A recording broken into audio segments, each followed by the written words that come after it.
In this video, I'll guide you through how to set up a Honeybook workflow. Whether you're new to Honeybook or just looking to optimize your current setup, this tutorial will walk you through each step to ensure your workflow is seamless and efficient for managing your YouTube inquiries. To get started, head over to the Tools section in Honeybook. Once you're there, look for the Automations option. This is where all the magic happens. Click on Automations, and you'll see a button that says Plus New. Go ahead and click that to create a new workflow. Now that we've opened up a new automation, it's time to set your trigger. The trigger is essentially the event that will kickstart your workflow.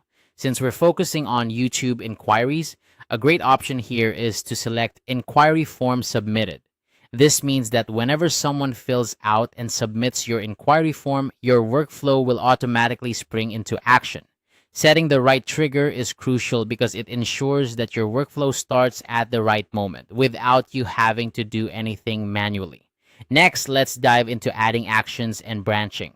To do this, look for the plus icon, which is represented by a plus sign. Click on it to add an action to your workflow. Actions are the tasks you want Honeybook to perform automatically once the trigger has been activated.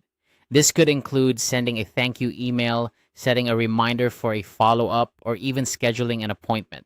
By automating these actions, you're saving yourself precious time and ensuring that no step is missed in your client communication process. The branching option comes in handy when you want your workflow to take different paths based on specific conditions or responses. For example, if a client answers a question a certain way on your form, you might want to send them a different email than you would someone else. This level of customization allows for a more personalized experience for your clients and helps you manage their needs more effectively.